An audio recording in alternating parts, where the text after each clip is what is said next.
This is TV Podcast Industries, episode 14, looking at New York Comic Con 2015, including Marvel, DC, The Walking Dead, and everything in between.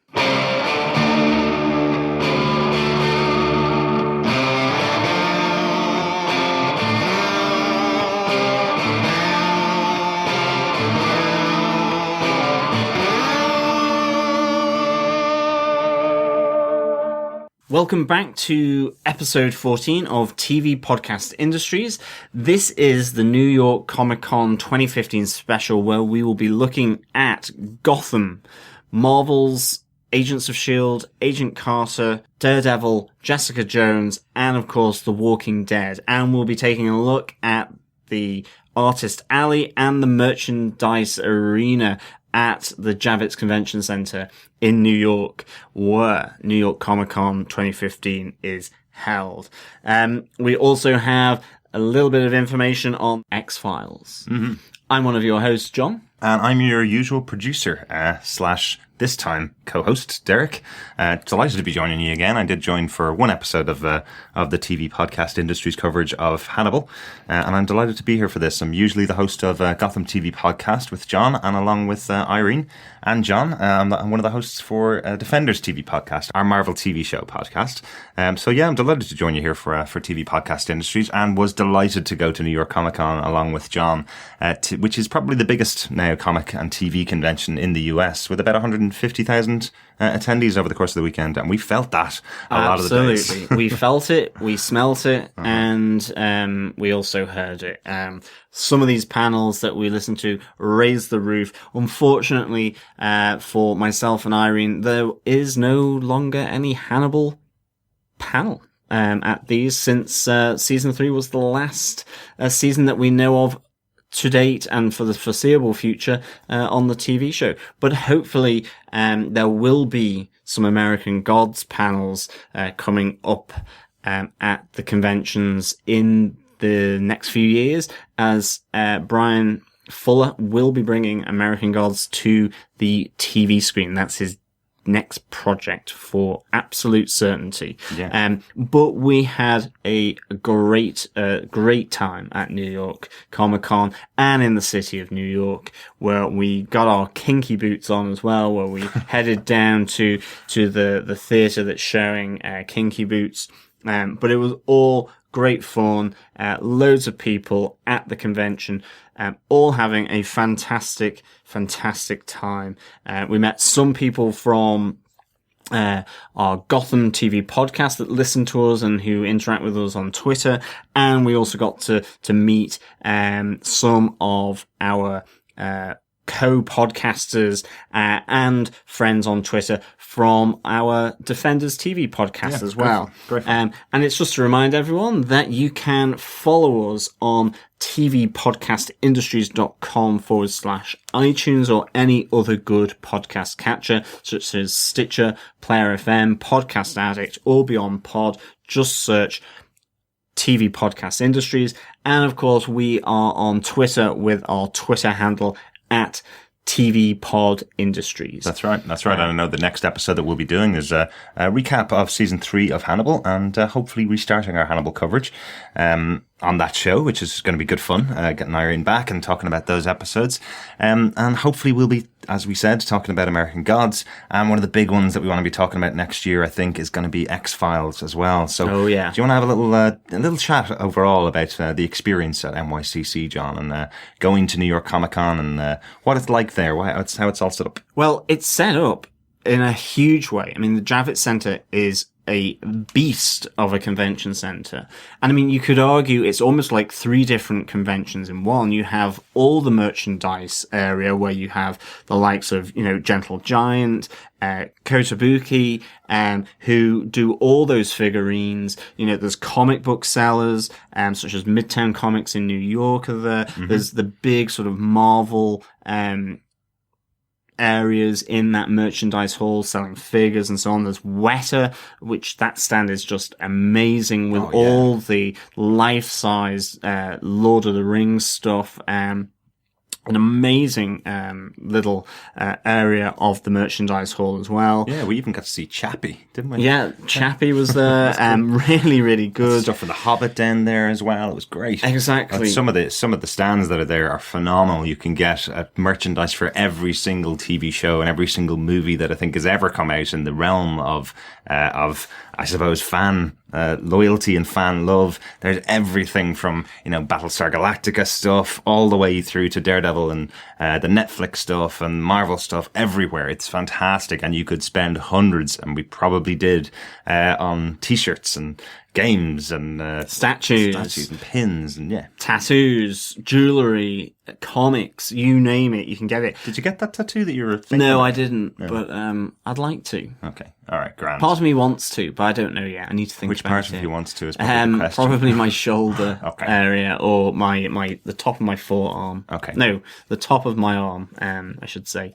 And then you have the whole area of this convention that is to do with signings and autographings and so on. It has its own queues dedicated to it. And then thirdly, you have all the panels with film, TV, comics, reunions, and so on going on, sort of on the main stage, the Empire stage, and then a whole host of other smaller panel areas and breakout rooms almost to an extent, where they might look at podcasting, for example, or, women in comics, or LGBT in comics, all these different types of things. Yeah. So it's a huge scale, but in terms of the panels, you have choices to make because you have to decide where you want to go and what you want to see. For the main stage, you queue up for the panels that you want to see throughout the day. And if you're lucky enough and can get to another panel queue before the wristbands that are dished out at the front of those queues are gone, then you may be able to get into 2 or 3. It depends how popular the panels are. Unfortunately, I suppose for us, on the Saturday, not only was there the X-Files panel, there was also the big Marvel Jessica Jones and Daredevil Season 2 panel. That's right. And primarily on Defenders, we have been doing the Daredevil and the Marvel films, and we will be looking at Jessica Jones in November. So definitely, if you're interested in Marvel, check us out there on defenderstvpodcast.com/iTunes. It's the one big difference, I suppose, with New York Comic Con and San Diego Comic Con. I think most people who know of San Diego Comic Con will have seen images of people queuing out from, the Wednesday before the show even opens, queuing for panels they're on, and then may not be able to actually get in and see them because so many people are queuing for days and days on end. One of the big things about New York Comic Con, for these main stage panels anyway, is that you can queue usually in the morning. You choose one of the 5 panels, usually 4 to 5 panels that are on the main stage. You queue for that panel to get your wristband, and then you're guaranteed entrance to the panel. But there is still the challenge. There's only 5,000 people of the roughly 150,000 people that go to the event. There's only 5,000 people that are allowed into the panels, just purely because of the size of the room, really.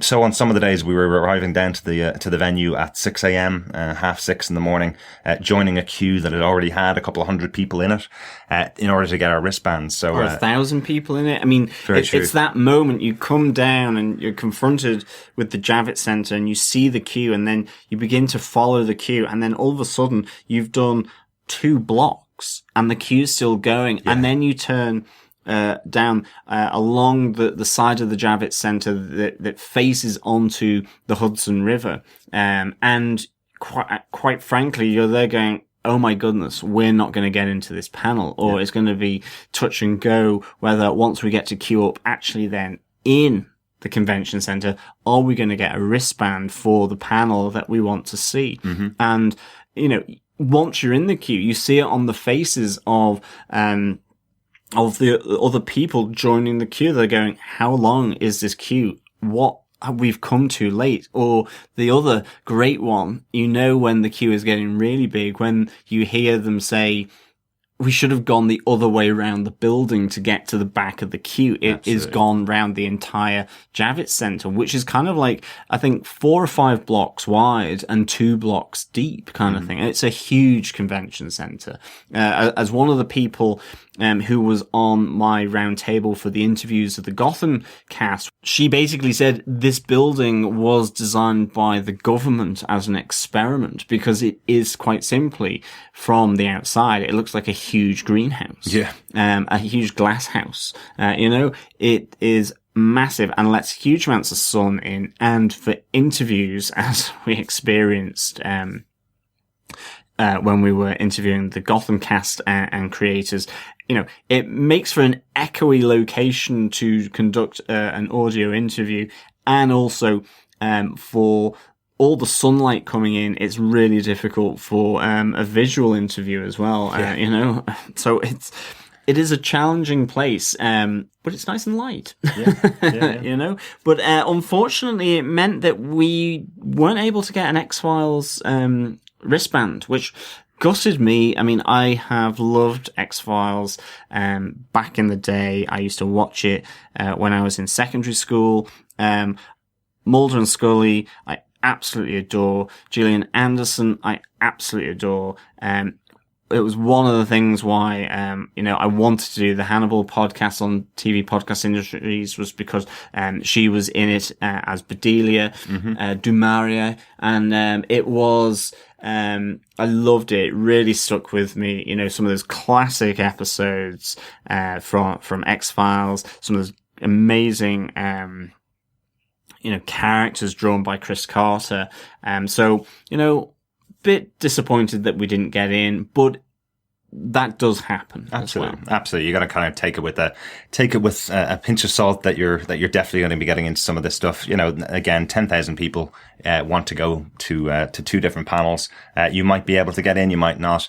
Unfortunately, we weren't able to attend the X-Files panel, which we believe Chris Carter was at. And Mitch Pileggi, who's very heavily involved in X-Files, was there, and also David Duchovny. David Duchovny, yeah. And Gillian Anderson, she came live by video link. I think she's in a play at the moment, or she's doing other filming.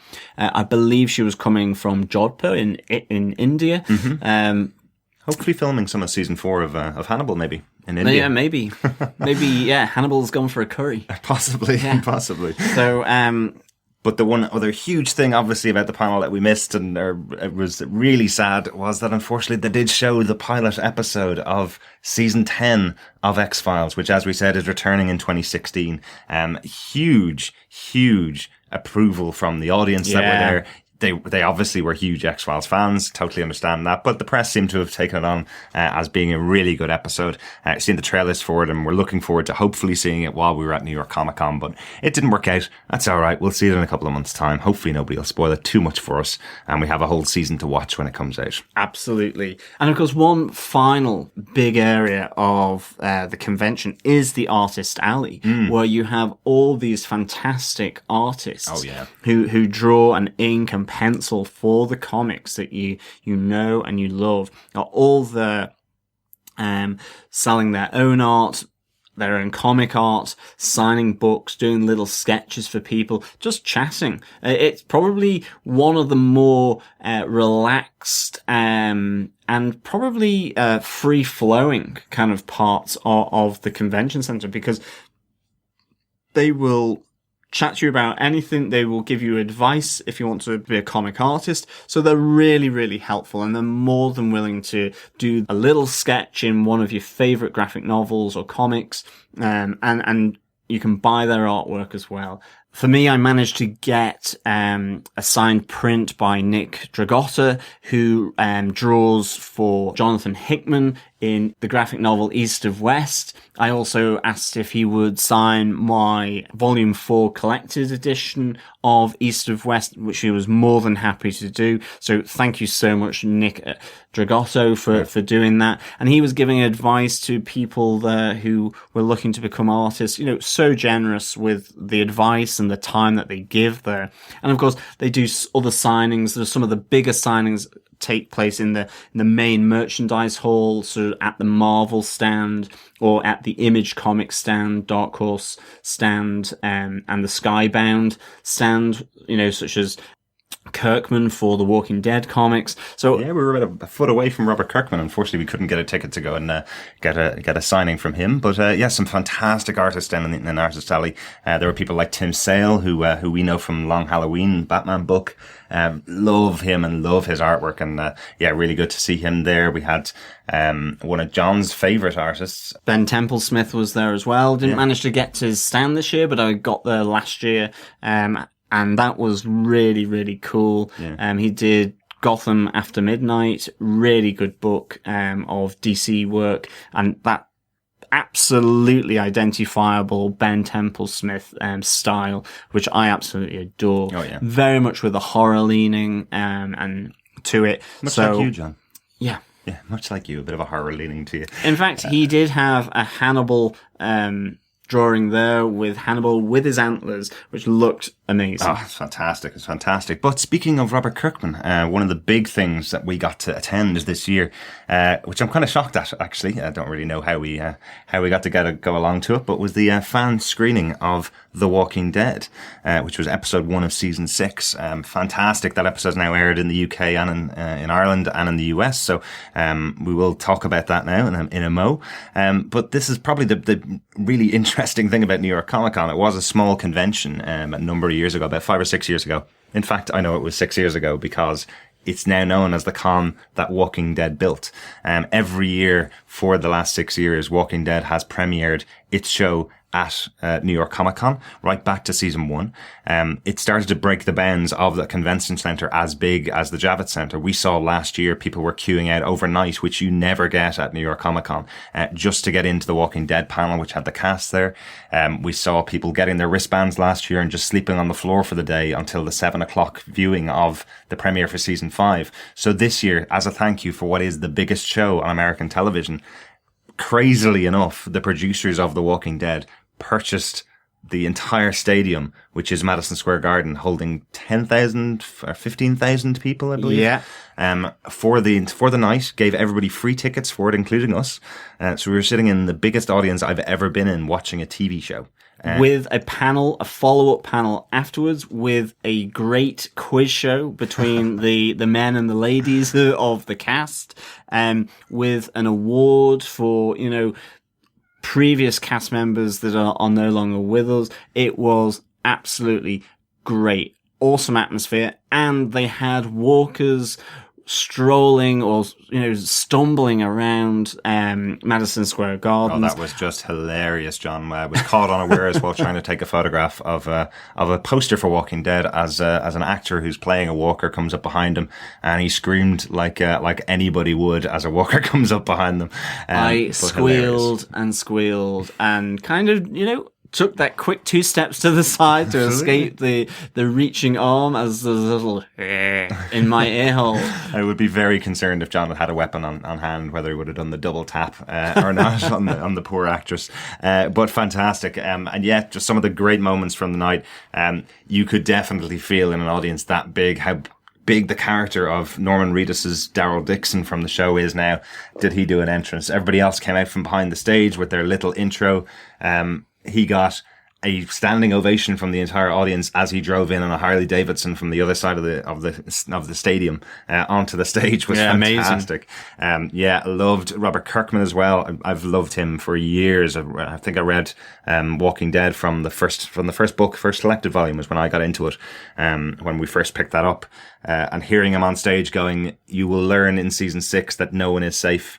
The boos from the audience, that they may lose another one of their beloved characters. I stupidly said kill off Reedus, basically just as a little joke, and got the dirtiest of looks from people around me.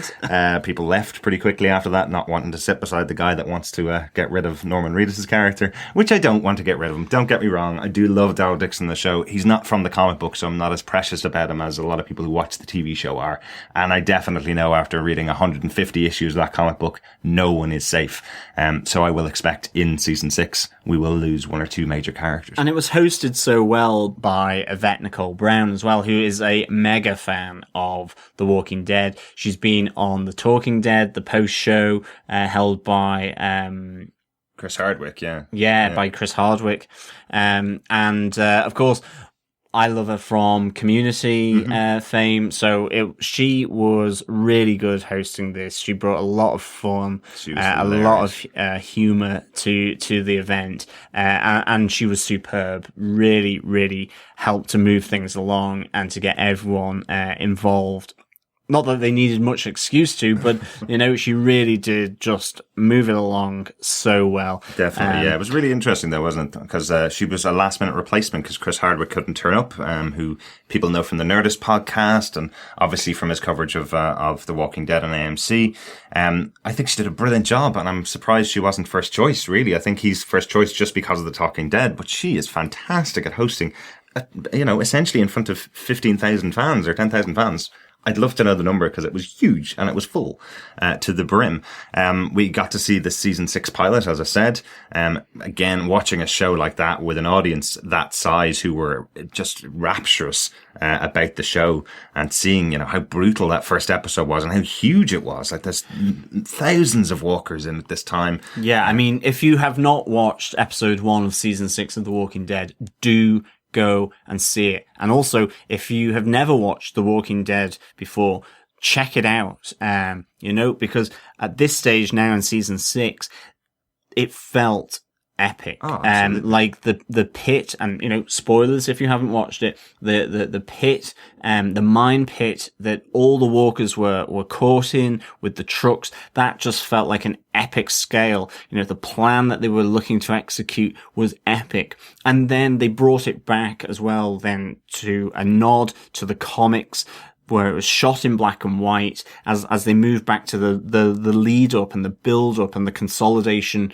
of the plan that they're executing, and also the consolidation of Rick Grimes as the leader of the group at Alexandria after the end of season 5 and the events that took place where he took down a number of people. And after everything that happened at the end of last season, it really, showed Rick Grimes developing as, a new leader for a new expanded community then at Alexandria. So it was a great episode.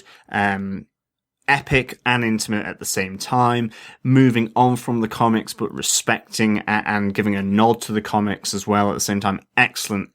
Yeah, and we even had a new character from the comic books called Heath, who was played so well by the actor who's playing him. He looks exactly like Heath in the comic books. It was really exciting for me to see him up on the big screen there. Fantastic, and a great reaction from the crowd for all the stuff. You can tell, obviously, a huge amount of the crowd are big fans of the TV show. I'm not too sure how many of them, even in that size of an audience, are big fans of the comic book, but really exciting to see.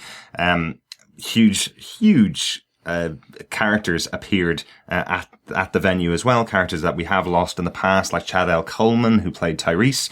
He did a good little piece from the audience. We also had Merle Dixon, who's a very big character in himself. I think he could have filled up the entire stadium just by his booming voice when he arrived on stage. But the biggest one was Shane, John Bernthal from season 1 and 2. He came into rapturous applause from the audience. It's brilliant. The whole cast came out and hugged him to death, basically, because they missed him so much from being around in season 1 and 2. And I have to say, it was hilarious because John Bernthal was not mincing his words. He understands, like I do anyway, that this show is for adults only, and let everybody know that he is not going to respect that this is a show for kids, and he's going to use every word in his vocabulary to describe how crazy the experience of being in front of 15,000 people in Madison Square Garden is. He was quite funny about it, basically saying that the cast sitting around him looking resplendent in their penguin outfits was very, very different to the last time he saw them sweating in Georgia. Was hilarious. Very, very funny. And it was really, really good, fruity language. Absolutely. Poor Yvette Nicole Brown trying to get that back under control was hilarious. And also there was a really nice moment where Scott Wilson came out to receive an award for favorite actor from the show. Seems like this could be an annual event, but it was just to give him the recognition of being a real fan favorite from the TV series and also the comic books as well.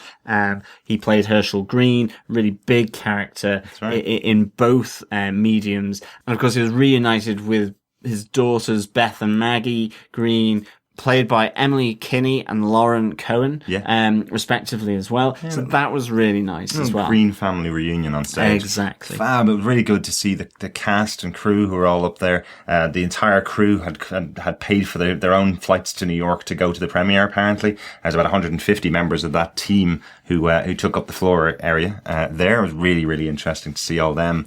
Obviously, a lot of passion goes into that show, and they're making big bucks from it, and deservedly so. It's definitely one of my favorite shows on TV. Absolutely. It was a really, really good night. Enjoyed by everyone, I think. It was awesome. Mm-hmm. Definitely. I kind of wished it had gone on a bit longer, but great fun to see all the cast reunited, and they seem to be having a great time. Then we also had two of the other big things that we're going to look at as well, which is everything to do with Gotham. Yeah, and we had the pleasure to chat with the cast of Gotham recently at this weekend's New York Comic Con, which is great fun. John got the chance to sit down with them all, didn't you? Yeah, the roundtable interviews in the press area. We were again very generously invited there by Warner Brothers, so a big shout out to Mark and Holly. Absolutely. Thank you so much for that again. Thank you to the cast, which included Corey Michael Smith, Robin Lord Taylor, Ben McKenzie, and some of the new members like James Frain, Jessica Lucas, and Erin Richards, and the crew, which included John Stevens, in terms of the answers and their time. They were very generous. So, thank you. And it was great to sort of meet them in the flesh, really, really interesting people, giving some little snippets, little sneak peeks at what their characters are going to do, how maybe the season will unfold. There was Michael Chiklis there. So it was really, really good. And obviously with episode 4 that was aired there very recently, we see that it is a war. He is seeing this as a war. So really interesting set of interviews there. Yeah, definitely. I really, really enjoyed listening to them. I hope our listeners enjoy them as well. So without further ado, I think we should get into our interviews. So first up, we have Corey Michael Smith and Robin Lord Taylor, aka Enigma the Riddler and Oswald Cobblepot the Penguin. Yeah, great to have the two of them together, actually, wasn't it? Definitely, yeah. So here's the interview. I'm John from Gotham TV Podcast. How does Enigma's other side develop now that he's let the other side out the box, and what implications might that have for Christine Kringle? Oh, many implications. Well, we'll see on Monday. I think there was a sneak peek released by somebody where, Dark Enigma is essentially the catalyst for Ed to get the things that he wants, which is, attention from Kristen, love from Kristen, a date. And so he's just going to be pushing him to man up and have some courage and take chances. And so we'll see Ed finally just say what he should have said about 20 episodes ago, which is like, will you go on a date with me, or go on a date with me? Don't even ask, just tell it. Cool. Yeah. Cheers. Thanks. Bye. So what is your relationship going to be? How is that involved? Because we just had a phone with you recently. Right. But you guys are really going to have some moments this season. Can you tell us a little bit about that? Well, I mean, yeah, with the rise of the villains, that generally implies that we're all going to start having, interacting with each other. And since we've already met briefly in the first season, we come back into each other's lives in a pretty major, exciting way. In a very exciting way. Yeah, fate just has it that Edward and Oswald must meet again. Yeah, right. So we run into each other in a very interesting place, and Edward knows exactly who Oswald is, obviously, as we know, and Oswald could really care less. But, Edward is such a fan, and as we'll see his evolution, especially in the next few episodes, because of Bad Enigma really kind of spurring him along, he's going to be interested in talking to Oswald. Getting some thoughts. Yeah, and likewise, Some furniture, clothing, fashion advice. No, and then and from Oswald's standpoint, like he's always basically, I mean, he's collecting allies, and like we're always trying to find ways that he can, bring people to his side and use them for his advantage, and yeah. So, Any luck getting Paul Rubens? We shall see. We shall see. I mean, I hope so. I know you want that so badly. An absolute dream. I mean, could you imagine working with you? I mean, I look back like 10-year-old self, and I'd just like keel over and die if I went back. Did you talk about your lunch? What's that? Well, he's very close with Carol, Right. and that's how like I actually met Paul a couple months ago through Carol. We had like a brunch together, and that was totally surreal. Yeah. It would be amazing. I'm so jealous. I know it was. I mean, sorry, it's not you. Yeah. Cool. Yeah. Neither of your characters are like full-fledged villains yet. They still kind of have both sides to them. So how do you know when to like bring the more evil into your more normal lives of the character, and when do you kind of like hold back? Well, I think a lot of it is circumstance, and you'll see it play out in storylines. Like, it's a lot about what Gotham is about how the city influences these people and sort of forms who they are and the choices that they make. And so in terms of like, becoming, darker characters, more fully fledged, villains that, become less sympathetic, a lot of that, like I said, is circumstances driving these characters to become, they have no choice but to become darker and more ruthless to survive in the city. So yeah, it's a lot of it is just, what happens in their lives. And I personally, Edward is. There's this really exciting thing happening for me, which is like a tug of war by the same character. These two sides pulling him, and having made Edward a bit of a brighter character, really joyful, gleeful. I have this other part now that's like pulling him down. His like feet are on the ground, and this was unleashed because he took this drug of like killing someone. It's like. He knows it's like terrible for him, but it was amazing. It's amazing, and he's like listening to this other part of himself. But it's all in the writing. They give us hints of what they need and what they want, and we get to kind of choose the tactics in which they get there. Sometimes you gotta lie, and sometimes lying is fun. Sometimes you have to hurt somebody, and Too. sometimes that is fun. Only in make-believe. Thank you so much, guys. Thanks, guys. Cheers, thank Great you. talking to you all. Thank you. Have a good one. So really hope you enjoyed those interviews there with Robin Lord Taylor and Corey Michael Smith. It's really interesting to see that Corey Michael Smith is absolutely loving playing that dual personality of Ed Nigma and the Riddler, and that he should have asked Christine Kringle out about 20 episodes ago. We are, of course, going to agree with that. And it'll be great to see how that moves forward. And it's nice to hear the nervousness in Robin Lord Taylor's voice when he talks about Oswald Cobblepot getting slightly creeped out by these new villains, these crazier, weirder villains than he is. So, really good set of interviews. Absolutely, yeah, really enjoyed that. At one point to note, you may have noticed from the interview that there was a question posed to Robin about the appearance of one Mr. Paul Rubens, formerly Oswald Cobblepot's dad in Batman Returns. What basically seems to have happened is that question was posed during the roundtable interviews, and about an hour later the panel took place where Robin did in fact announce that Paul Rubens will be joining the cast of Gotham to reprise his role from Batman Returns as Oswald Cobblepot's dad. He was genuinely over the moon when he made this announcement. He was really excited about it. I think he mentioned in the interview last year when we spoke to him that Batman Returns was the one movie of the Batman franchise he was watching every day after school as a kid. He loved the idea of getting Paul Rubens or potentially Danny DeVito on board for Gotham. So he's got to achieve one of those goals anyway. Yeah, the full set is there now. The amazing Carol Kane as his mum, Gertrude Cobblepot, and now Paul Rubens as his daddy Cobblepot. Yeah. With Oswald. And having watched episode 4, his dad must be returning to help save the day with Oswald. So remember, try not to spoil here. Get out and watch episode 4 to see exactly why Oswald is in a pickle. And with that, on to the next set of interviews, which comprises of executive producer and episode writer John Stevens. He's done such episodes as Balloon Man and episode 4 from season 2, Strike Force. And of course, we're introduced and are pleased to welcome Michael Chiklis as Captain Nathaniel Barnes, also known from his roles as The Thing in Fantastic Four, the original 2.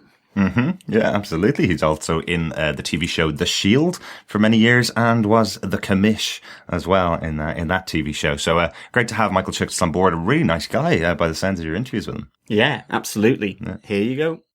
How are you guys?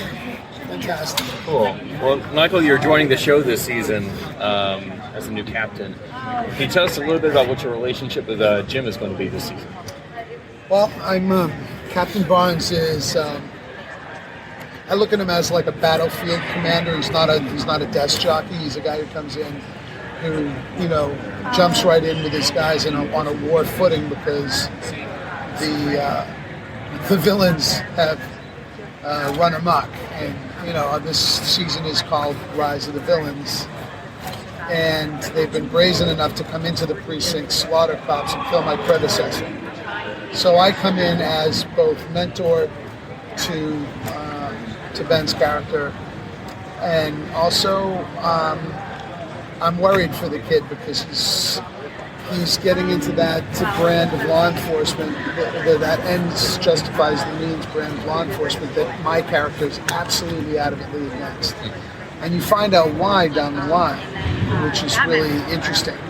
You find out that certain things in his past inform the reasons that he's so adamantly against breaking the law in order to achieve the law.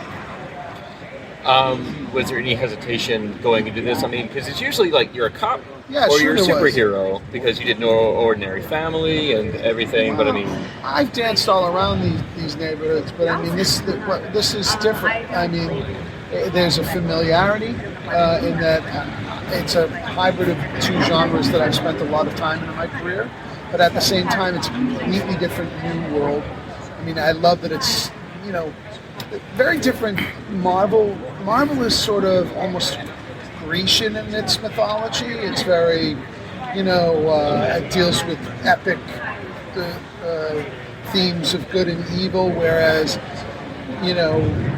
Gotham and the DC comic book world is much more of a noir feel. It really delves into the darkness of men's souls, and so they're different universes, and I'm thrilled to be a part of both of them now in my career.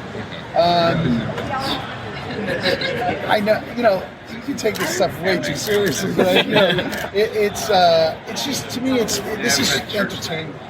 This is a really fun vehicle for storytelling and having fun, and the show looks phenomenal. And you get a cast of thousands, literally, and we're, it's a great way to tell stories. Yeah, man, fresh meat.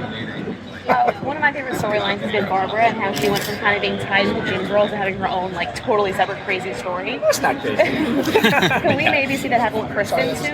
As her character's been evolving? You have to keep watching. It's possible. I mean, I do think, yes, I mean, we changed Erin's character this year and let her go down that path.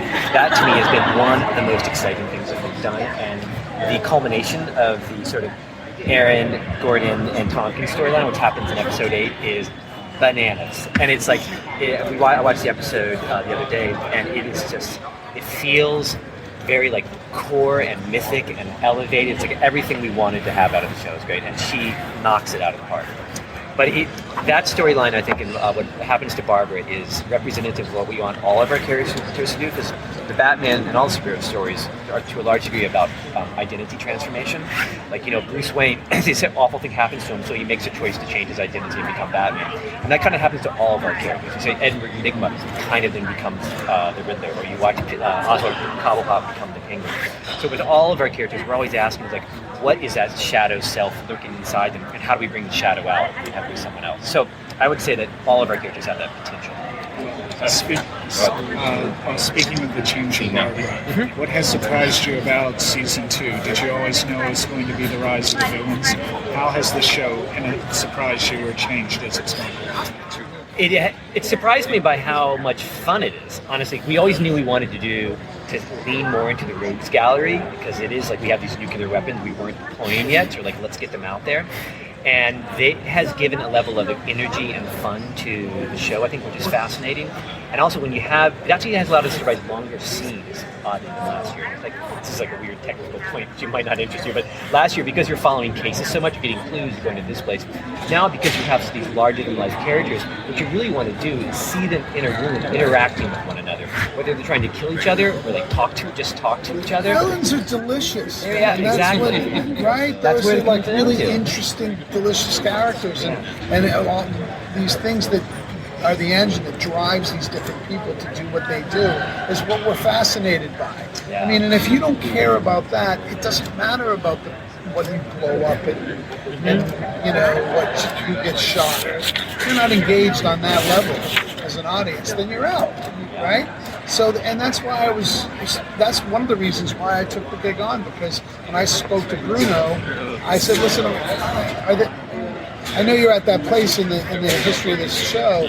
Are you going to go procedural or are you going to go serialized? And when he said serialized, I went, all right, because I'm not interested in doing the procedural version of this show. It's not interesting. The way they've decided to heighten all the stakes, make it really epic. Yeah. Go big or go home with this shit. It's true. We go big. Yeah. It's big. It's for television. You can't really get any bigger. I mean, in terms of scale, you can't. Yeah. We get a 9-day shoot. It's just you can't really. It's astonishing what the cast and crew pull off in 9 days. It blows us away every time. I think in some ways we're a victim of our own success. Yes, sure. They do such a great job, the cast and the crew. They're like, we just keep loading more stuff on them. Like, well, if they did that, let's try this out. You know? But it's like I'm sore as hell from this week because we did these big, huge fight scenes and things, shots fired, knives flying around. It was crazy. It was craziness. Bombs went off. Crazy. So that's true. It was a fun week. So indicative there that Barbara's storyline in season 2 seems to be showing signs that John Stevens is taking some of these characters down a pretty crazy path for season 2. Yeah, really elevated and heightened sort of craziness and extremes, I think, here that we're probably going to see in season 2. And it really ties in nicely with kind of what Corey Michael Smith and Robin Lord Taylor talked about, which was you had Falcone Maroni, who are old school. To an extent, you can see the Riddler and the Penguin as an old school, and these are the new crazies of the new school, which the Riddler and Penguin don't seem to get. They need a bit more structure than what the likes of Jerome and Barbara and what Galavan, the Galavan twins want to bring to Gotham. Yeah. So that ties in nicely. And then we have Michael Chiklis stating that this is, a firm footing for war. He's coming in as an ex-military as well. He is on a war footing to rid crime, corruption from Gotham and the GCPD. And he wants to be an ally of Jim, and he goes down that route of being his ally and mentor as well. Yeah, really exciting to see that Jim's going to have someone at his side now after all the times he's been fighting on his own, fighting even with his partner Harvey all the way through season 1 to keep him on side. It's nice that he's going to have somebody hopefully at his back for the rest of season 2. So with that, we move on to the steadfast Jim Gordon, played by Ben McKenzie. And again, another newcomer, James Frain, who is playing Theo Galavan. Yeah, brilliant to get the chance to meet Ben McKenzie again, wasn't it? Absolutely, yeah. So here we go. You guys having a good show here today? Yeah, seems to be going very smoothly. Yeah, successful Express owner. Some fairly witty interview answers, but I'm afraid we've run out. So we're all out of wit. Welcome to the dregs. Well, something I think is interesting about Theo is that most of the other villains in the show are really in your face about how evil they are, but he chose to do this kind of long con fake hero role. So how do you think that plays into his bigger plan? It is his bigger plan. It is a rogue billionaire who is obviously narcissistic and but at least has a strong point of view, feels like a valid hero for a city on the brink of collapse, and so that's a very obvious, meaningful play to him. This means he can get close to the real power players at the heart of things, Jim and Bruce Wayne. So that's his plan, to come in and seduce everything, and then stick it. That's right, and he's doing so. He's starting it.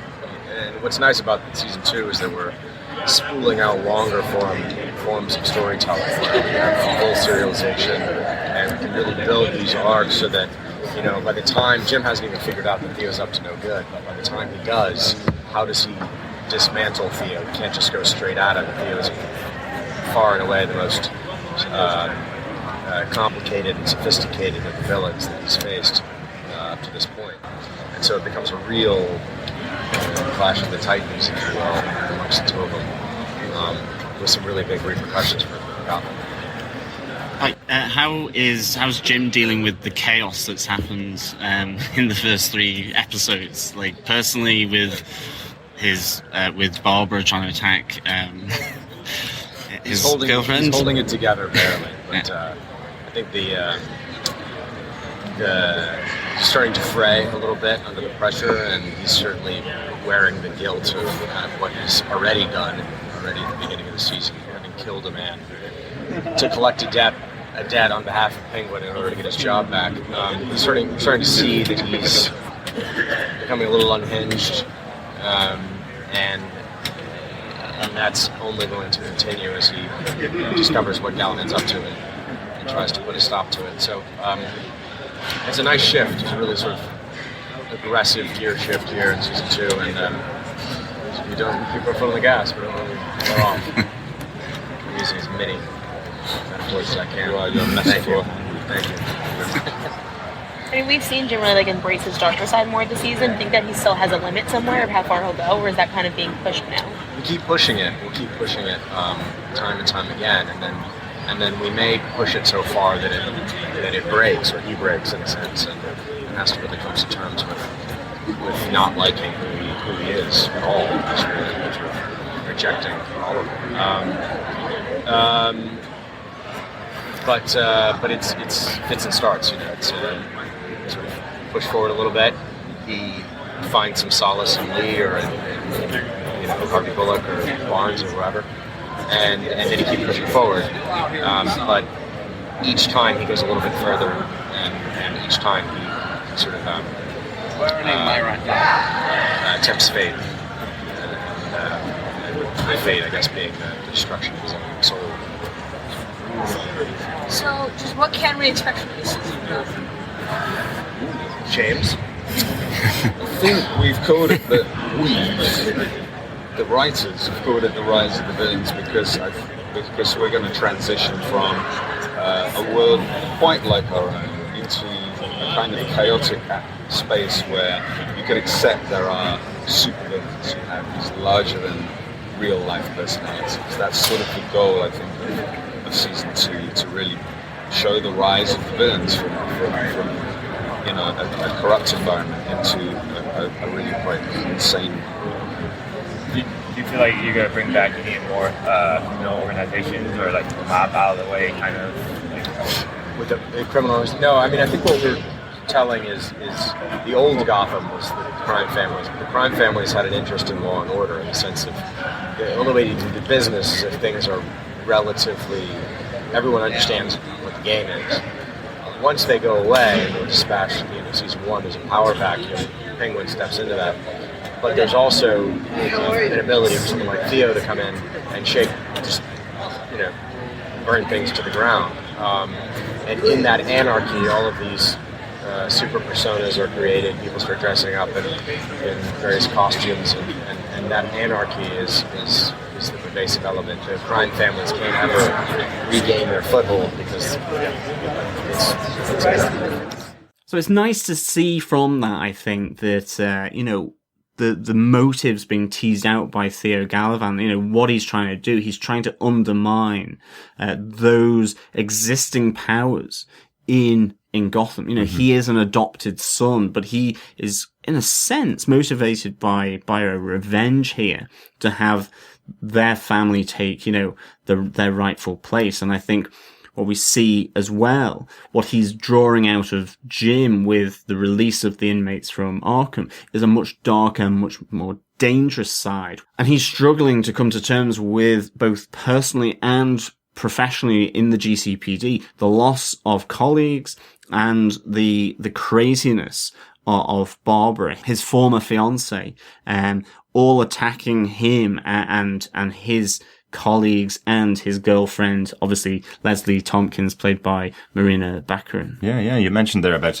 Erin Richards, Barbara Keane. Originally, Marina Baccarin was going to be at New York Comic Con, but there are reasons that she couldn't unfortunately make it. But what's great is we did get Erin Richards again. She returned for New York Comic Con. This is the second time we've been able to interview Erin Richards. She's joined by Jessica Lucas in the final of our 4 interviews from New York Comic Con. Really interesting to have those two together. They've really been making an impression in the first 4 episodes of Gotham. Absolutely. And Jessica Lucas obviously plays Tigress, Tabitha Gallivan. So here we go. Barbara's arc is one of my favorites in the whole series so far. So, Ryan, did you know, like, early on that she was going to eventually take on this much darker role? Or were you as surprised as the audience was to see that side of her? I mean, I think from the beginning there were signs. You know, she kind of had that spiral where you got sort of elements of drugs and alcohol abuse, and her relationship with Montoya was obviously very important. So I think I knew that I definitely knew that she was going to a darker place. I didn't know that she was going to murder her parents, so that was quite a big shock. But I think such a fantastic development because it really released her into the world as like this kind of new dark being that is not kind of there's nothing holding her back now. She's still a parent. She's literally done the worst thing in the world. So from then on out, it's like fun times. Do you want her to have a redemption arc? Maybe season 3, season 4, so you can have fun before it gets there? I think that would be nice. Yeah, I think the fans sort of want her to have a baby with Jim at some point, because then Batgirl comes out. So I personally think that right now it's so much fun to play this darkness, and there's so much to explore inside that darkness. And also, I'm really enjoying watching Jim and Leslie. Like, I think that relationship is a really strong one and a much better one for him right now than what Barbara was. So I think that I'm enjoying this dark element, but it's nice to see redemption. I don't know how we would achieve it right now, but yeah, it is nice. It's nice to have a happy ending after some days. Elaborate on your relationship this season. The two of us? Well, it's basically what you've seen so far, and it's going to continue to develop a little bit. I think it's an interesting dynamic between the 3 of them. There's a lot of manipulation going on between the 3 of them, and a lot of jealousy. Sorry, I'm like, do you want to elaborate a little more in space? I think that within the threesome that we have, there's a lot of using each other, playing off each other, and sort of manipulating each other. So that will come into a bit more fruition as the series goes on. And also, I think that from Barbara's point of view, if you were to ask her which one she preferred, I think she would say Tabitha. You know, I think the relationship with Gallivan, she's very much like, I get you. So I think she's like, with Gallivan, it's like, she knows who he is, she knows his weaknesses, she'll use them, and she would kill him immediately. I think with Tabitha, there's a bit more intrigue, you know, she's like, what is this kind of, especially if we're talking about her coming into this world as like a new being, which I'm sort of playing, is that she's been reborn as this new dark Barbara, and then she's like, oh, what is this dark thing over here, this naughty Tabitha, like how can I kind of take things from her and also use her, but then maybe learn, and you know, I think there's a bit more respect there potentially than there is with the Gallivan. So it's an interesting dynamic, because then, you know, you guys have your own thing going on, however Tabitha feels about Barbara, you know, it's like, loads of different levels. Well, you have a leather whip and a cat motif. Yeah. Is someone going to be inspired by that? I don't know. What would ever make you think that? Sure. There was a conscious thought put into her look and how it was going to relate to somebody else. Very famous. Yeah, that was done. Katie. Yeah. Okay, thank you. Very fun, playful actresses, aren't they? They really are. Oh, big time. And certainly they will be influencing the young Selena Kyle here. We had in season 1 Barbara Keane influencing her, saying that you can use your body and your poise and posture as a weapon to undermine weak men and intimidate weak men as well. Yeah. Use it as a weapon. And here, Tabitha, very much a feline motif, has the jumpsuit, has the whip. It looks likely that she will be forming an impression on the young Selena Kyle as well. Definitely. Great interviews, John. Can you tell us a bit about what it's like being in that being in the round table room? Just kind of explain it to the listeners about what the layout is and how it works.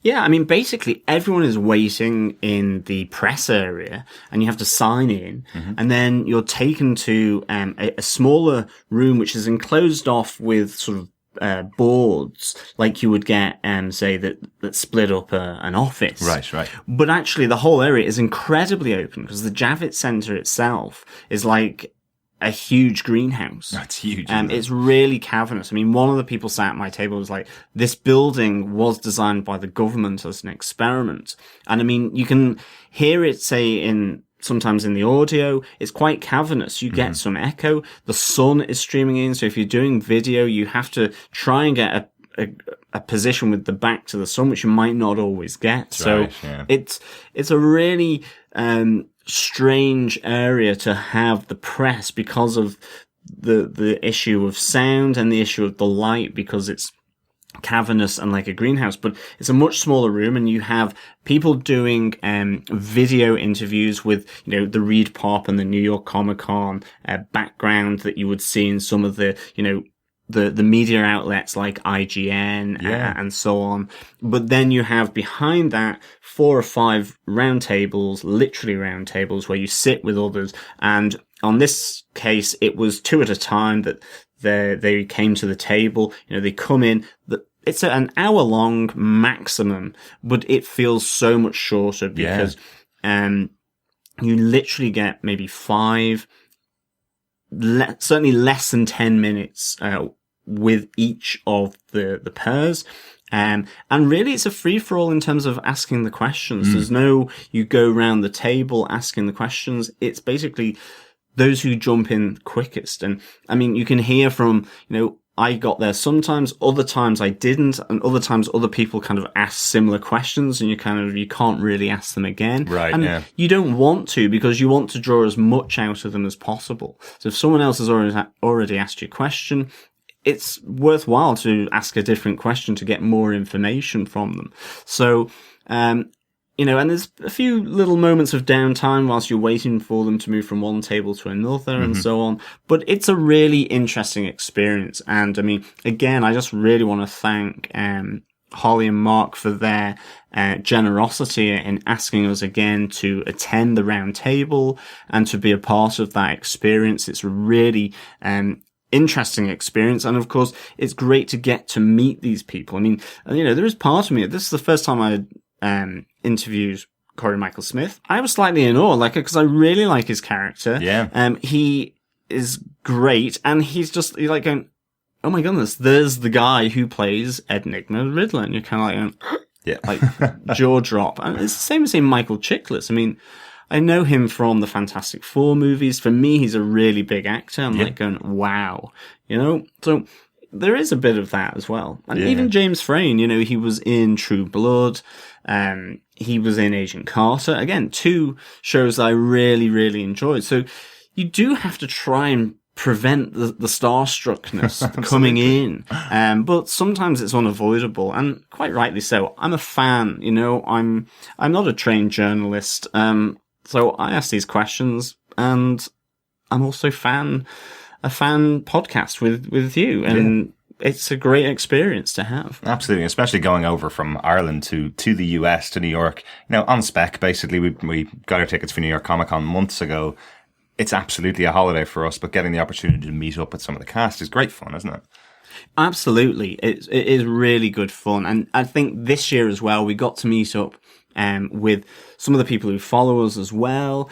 And of course, there was Tom Calderone, who plays Officer Joe. So I didn't get to meet him, unfortunately, but Derek did. So it was really, really good in that sense. And just one final thing about sort of the whole interview process. I think the majority of people there are from the US and Canada. I really didn't hear too many other, say, UK or Irish accents there. I might be wrong, but it is dominated by, obviously, the media outlets in North America, I think. Absolutely. Definitely. Yeah, absolutely. Must have been fun for some of the cast, like James Frayne, who's British, and Aaron Richards, who's Welsh. It must have been fun for them to hear a British accent asking them a couple of questions. Well, I think with James Frayne, I think there was one moment where I think as soon as he heard me speak, he was like, oh, there's fellow Brit. Yeah. That kind of thing. So, I mean, it would kind of catch it in his eyes maybe to an extent. Yeah, absolutely. You did mention there that luckily getting to meet some of our listeners while we were there. A quick shout out to Ricky Valez, who finally got to meet. She's been following us on Twitter for about a year now. We've been talking back and forth for ages and never got to meet her. Really lucky opportunity to meet herself, her mom, and Tom Calderone, who John mentioned plays, is a background actor in the GCPD. If you follow us on Twitter, you'll have seen some photographs of him from the Comic-Con, and also we've constantly been playing a game of Spot Cop Joe throughout season 1 and now into season 2. So really good to meet up with those guys. They're really good fun on Twitter and really nice to see. Really good opportunity to meet them while John was off meeting the cast. Ricky also had the chance to go to the autograph area. I tried to get to that, but the queue was massive for the signatures of the cast of DC Legends of Tomorrow, of Supergirl, and of Gotham. All the cast that John met were all there doing signatures, but the queues were phenomenally big, and I just couldn't spend the time on the final day of Comic-Con in the queue. But Ricky had a great opportunity. He's a huge Riddler fan, was dressed up as the Riddler, had a fantastic costume on, got the chance to meet Corey Michael Smith, got to shake his hand, got to get a photograph with him, and got to ask a question at the Gotham panel, where he remembered her and said hi to her from the stage, which was really exciting for her. So I just want to give a quick shout out to the two of them. That was really enjoyable meeting both of them. Yeah, and of course the panel then was the big Warner Brother TV takeover, where we had everyone who I interviewed out on the panel after a 2 to 3 minute sizzle reel from everything that's happened so far in season 2 of Gotham, from some of the big highs, but also then on the introduction of Captain Barnes and everything else in between. Absolutely. I think my favorite moment though was Aaron Richards recommending that since Tabitha likes to wear black leather, that potentially James Frayne's character, her brother, would eventually also be dressed in black leather. She seemed to be genuinely excited about it. One thing I will say from the panel, definitely, and from the interview really, is seeing the change in Aaron Richards from last year when we were interviewing her and nobody really seen much of her on the show. This year she is so much more confident in her character and so much seems to be not enjoying it more, but seems to really love playing this part of the craziness of Babs. Of Absolutely. Babs. Yeah. Absolutely. And she got a huge response from the auditorium at New York Comic Con. And I think justifiably so. Like, she has really done well with this character. And I think the character is in a better place for her commitment and persistence with bringing Barbara from what would be an area or a position of being quite timid to one now of being brazen, brash, and crazy. Like, Absolutely. It's really, really good. Really good. And she got all the plaudits she deserved in the hall, the Empire Hall at New York Comic Con. Really, really nice to hear. It's definitely one of the fun things about going to a big event like this, where you get the reaction of a huge crowd. It was 5,000 or 6,000 people. Get the reaction of a huge crowd to characters. Whereas when you're sitting at home watching on TV, you obviously clearly only have your opinion. That's what we podcast about, obviously. But hearing, the reaction of the audience to some of these actors, it definitely is interesting seeing how some characters are perceived Corey Michael Smith and Robin Lord Taylor. I thought the ceiling was going to fall in with the cheers and applause from the audience when the two of them arrived on stage. That was fantastic. Absolutely. And I mean, just to see Robin Lord Taylor's excitement at seeing Pee Wee Herman, who's going to play his father on Gotham. I mean, Pee Wee Herman, for anyone in the UK and Ireland, you may know them, but he's not the big deal like he is in the USA. Yeah. You know, he's probably known because he played Oswald's father in Batman Returns. Yeah, but he did have a film that was released over here, which was directed by Tim Burton, I believe, where he got the part in Batman Returns. There was Pee-wee's Big Adventure. I certainly remember that from when I was a kid. But we definitely didn't get his weekly TV show. We didn't get the other TV movies that he did. Incidentally, John, an interesting one to tie up our last interview. Drew Powell was actually in a Pee Wee Herman TV special. Drew Powell played a part in the I think it was called Pee Wee on Broadway, I think is the name of the TV special. So quite interesting that Drew Powell also worked with Paul Rubens in the past, and now he's going to be playing Oswald's dad. So there's going to be another little meet up in Gotham of those two actors. Absolutely. It's good fun. Yeah. It's good fun. But that's all we've got on the Gotham part of our DC coverage here. But there was a whole huge amount of other stuff that we want to run through with you as well. In particular, the TV preview screenings that were held on the Thursday, on the first day of New York Comic Con. And it had Supergirl, our first look at Supergirl episode 1. Yeah. And also the pilot episode for Lucifer, which has Tom Ellis, who over here in Ireland and the UK is really well known for being in the Miranda sitcom. That's right. And it was really good to see him come and move on from that into a really witty, edgy, dark, sexy kind of look that I'm really looking forward to seeing. I have to say, Lucifer, for me, looked to be good fun, and I can't wait to see that. Yeah, definitely. Lucifer is based on a character created by Neil Gaiman in the Sandman comic books. Most people know who Lucifer really is. Obviously, it is the devil. It's been getting a lot of quite negative press in the US from some right-wing groups who don't want a TV show called Lucifer. But it is fundamentally based on a comic book character, which is really interesting. The show itself, we saw the full pilot on the preview screening night. It's not out until 2016, I believe, January 2016. I was fascinated to see the show because it's very different from what we've seen on TV. Maybe has some semblance to Constantine, but is it's much more accessible, I think, to most people. It's based in LA, so it's not based in a fictional city like all the other Warner Brothers programs. And yeah, Tom Ellis is definitely a standout in that show. Really good to see, this character who can manipulate people's minds at a whim, and how he uses it within the pilot episode.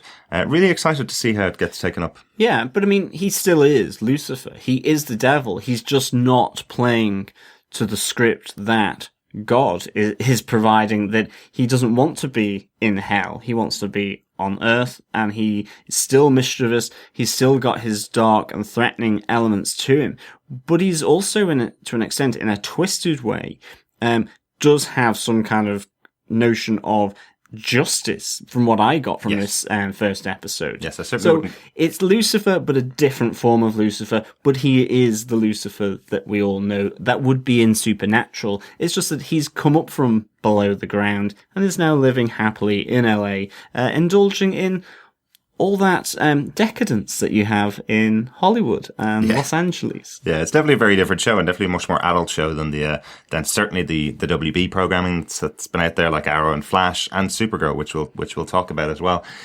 So we saw the Supergirl pilot that's due to air in the US this month. Interesting pilot.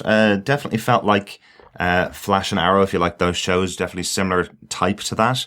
A little bit of a bigger scale. Obviously, we get to see the new James Olsen in Supergirl, which was quite interesting. Seeing that character Jimmy Olsen being reinvented for the new kind of versions of TV. He's not the old. He's definitely not the old weedy, nerdy kid that ran around with Clark Kent. This is a very different version. Oh yeah. Yeah. Very different. I got to see the panel for Supergirl on Sunday, which had the actor who plays James Olsen, and the showrunner for Supergirl. And what they specifically talked about was that half the writers' room for the show are female, so they will be writing a lot of the characters from a female perspective, and they are able to write that, obviously. But what they're saying is the show is absolutely not just for girls; it's for everybody who's into action, which includes men and women.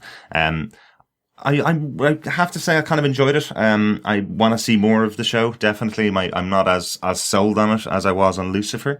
What do you think of it yourself, John? What's your feeling? I was intrigued. I didn't quite know what to expect, and I liked how they were introducing Supergirl and her connection with, obviously, Superman. Mm-hmm. I don't really know anything about Supergirl, so I bought into the fact that she was sent after Superman to protect him. That I could deal with, and the fact that now essentially the bad guys that you might see over the course of season 1, and certainly that you see in the first pilot episode, are originating from the negative zone later on. So I thought that was believable to me, and so I'm actually looking forward to seeing it. And Melissa Benoist, who plays Supergirl, was really good. I totally got her in the role.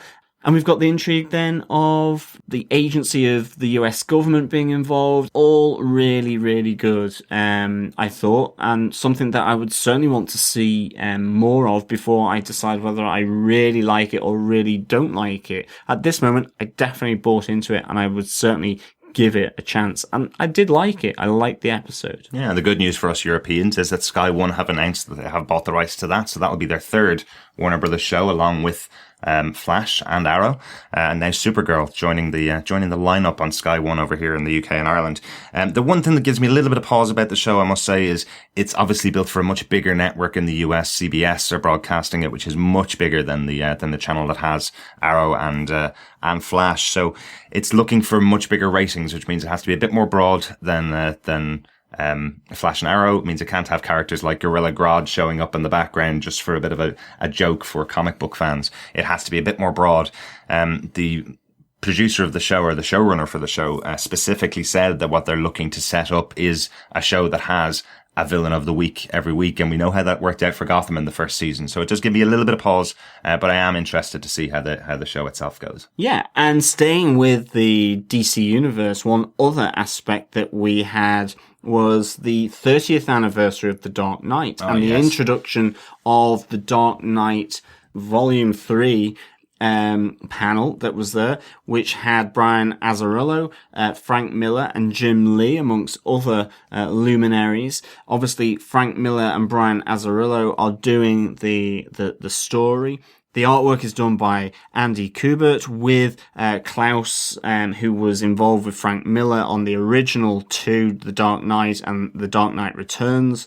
They are involved with the artwork and the inking. So really, really interesting panel. The artwork immediately looked like it was from The Dark Knight. Absolutely. Really had the imprint of Frank Miller.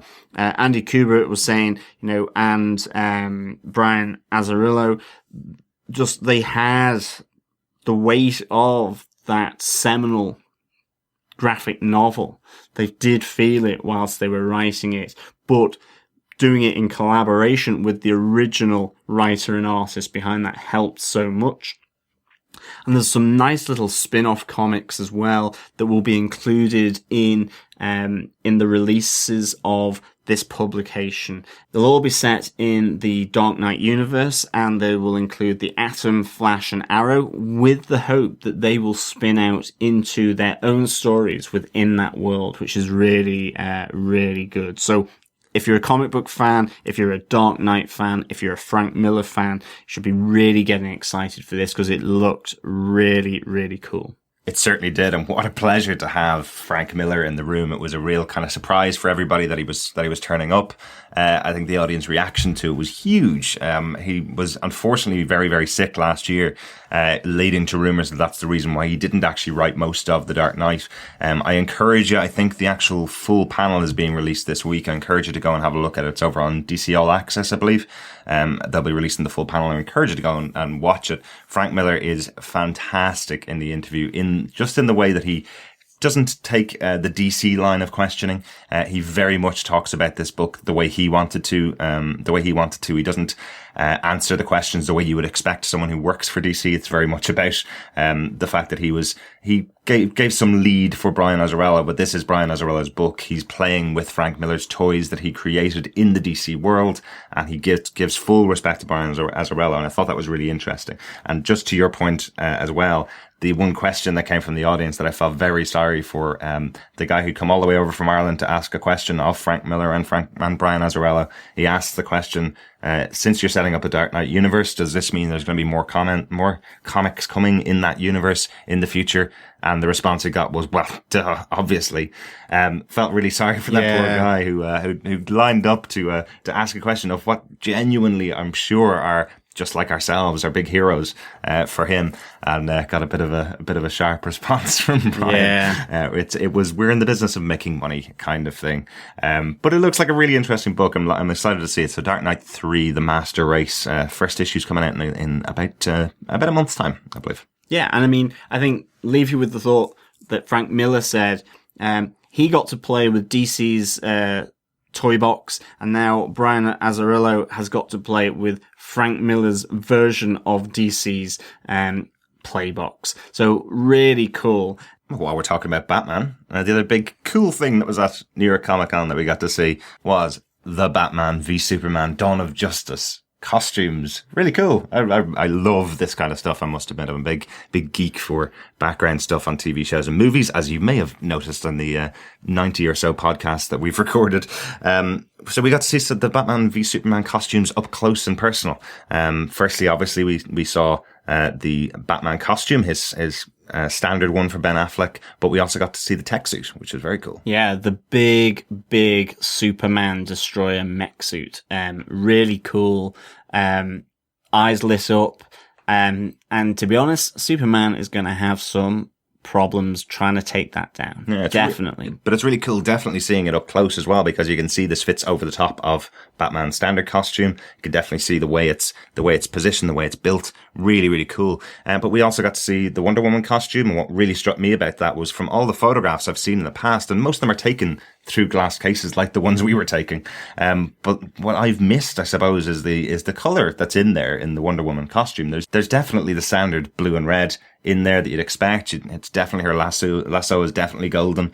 It's very difficult to see unless you could crack open that glass and take a photograph. It would be very difficult to get that into a photograph. I did want to crack open the but you would have been escorted out of the venue very, very, very quickly, I'm sure.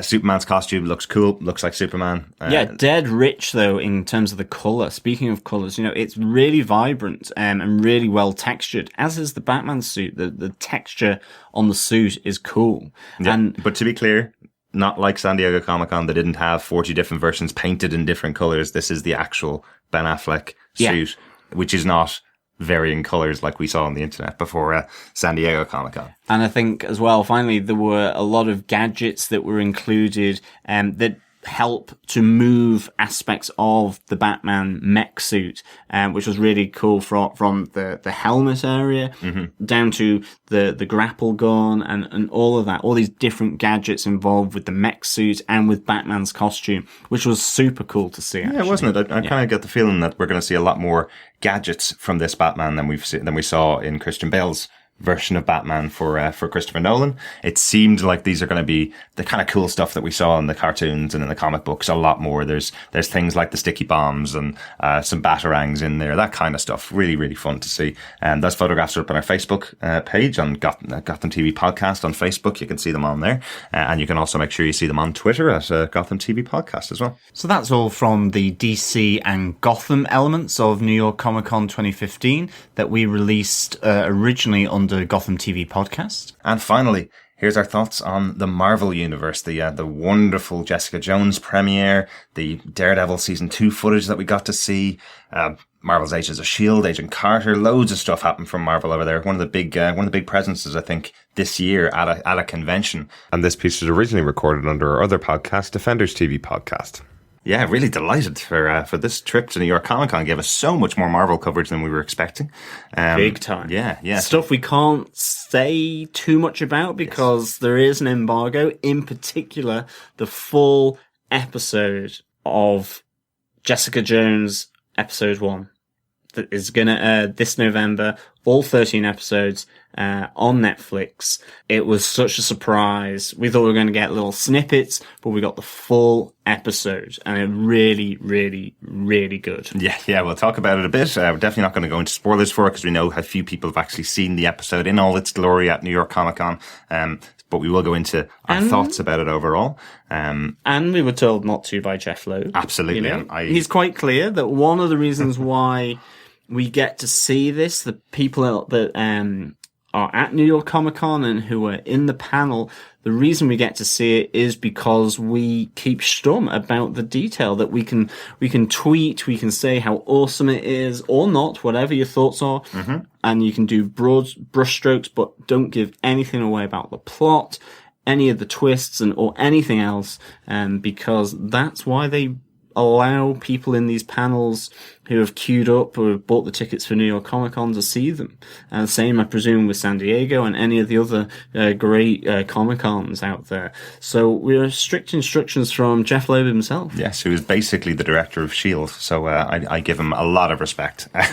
There were many guys walking around in black suits looking to take away people's phones and throw them out if they were recording footage from the panels and from the discussions that were going on, and obviously of the pilot of Jessica Jones. So we're delighted to have seen it, definitely, and we'll talk about it a little bit more as we go. So before we get into our coverage of Marvel's panels at New York Comic Con, we do have a competition starting on this episode of Defenders TV podcast. Very simple competition. All you got to do is provide us a review on iTunes or Stitcher or any other good podcast catcher that has a review function. If you can't review us, pop us in an email to feedback@defenderstvpodcast.com. Let us know your thoughts on any of the shows we've covered or any of the future shows. We'll put you into the hat for some great prizes. What did we pick up when we were at New York Comic Con, John?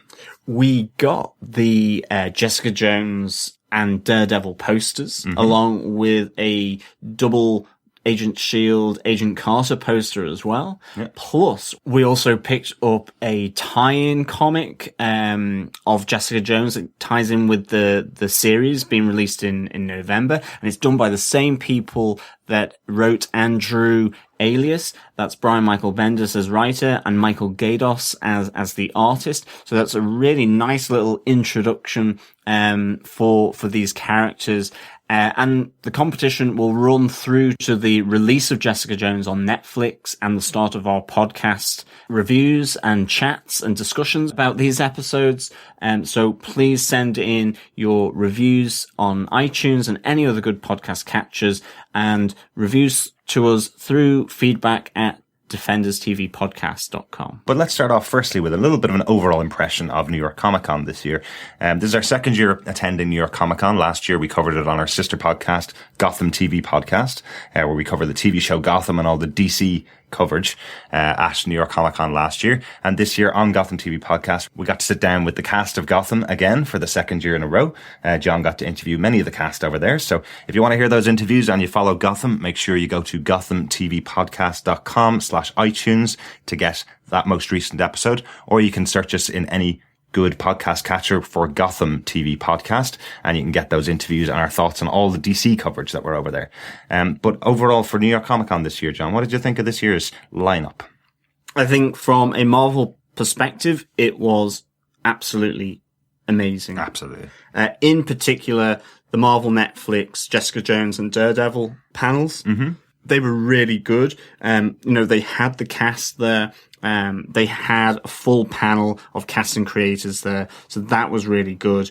Obviously, the Agent S.H.I.E.L.D. and Agent Carter elements, they did what they did last year, where it was a double act of Jeff Loeb and Agent Coulson. Fantastic. Really good still, but you don't get the panel element. You're really being treated to a sizzle reel of Agent Carter, and again a full episode of the latest one that's currently about to or has aired at this stage in the US was shown, and that's really, really cool as well. But with the Jessica Jones Daredevil, we got the panel. It was great to hear from Kristen Ritter, and it was great to hear from Charlie Cox as well. Yeah, but let's bring it back to the other show that we covered on Defenders TV podcast, Agent Carter. I'm sure people are really interested in hearing what we saw over there.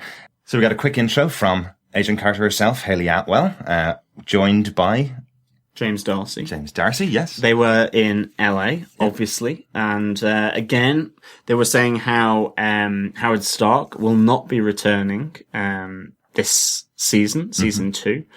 Or is he? Because in true Hayley Atwell comedy form, it was all done on green screen, which you just didn't get whilst you were at the panel.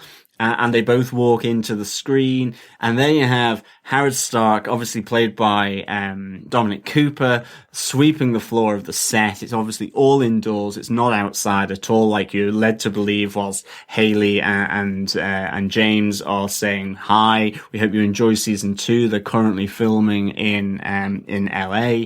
So a really, really, really good fun little thing, which absolutely, again, you know, with the whole dub smash going on at the moment, is true to form and absolutely great. And then we were introduced to a nice little sizzle reel for season 2. Yeah, it was a clip of James Darcy and Hayley Atwell, basically trying to decide which car they would take of Howard Stark's. Fun little scene actually, where we were shown all the gadgets that Howard Stark has in his car, and unlike James Bond, these were all gadgets for seduction. Seducing members of the opposite sex by the look of it. A lot of good fun, little bits and pieces here. Definitely a good comedy between the two of them. They're definitely our favourite characters from the first season of the show. Definitely. Really good to see. And we were also treated to a list of the new cast and the cast who are coming back from season 1. In particular, despite the prank by Hayley Atwell, we will have Dominic Cooper returning to season 2 as Howard Stark. We were delighted to hear that Bridget Regan, who played one of our favourites from season 1, Dottie Underwood, the Russian assassin, that she will be returning. She is certainly hot on the heels of Peggy Carter in season 2. Yeah, and we heard that Chad Michael Murray is returning, this time as Captain.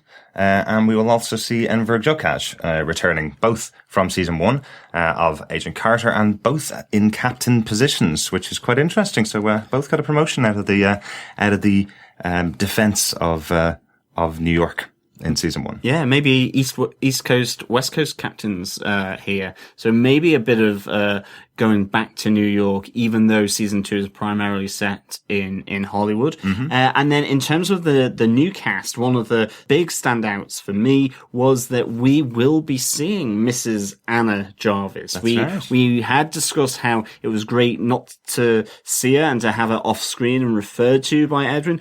But, of course, we are delighted to hear that Lottie Verbeek is going to be playing Mrs. Anna Jarvis. It's quite cool. I think I'd even said in season 1, I was wondering whether Bridget Regan could possibly be Anna Jarvis, that was the reason she was being kept aside, and that Jarvis had never actually met her during season 1, so potentially that she was going to be playing his wife, and that could be the big twist for season 2, but looks like that's not correct. That's not the case, no. Alright, just as usual, my speculation is a little bit off.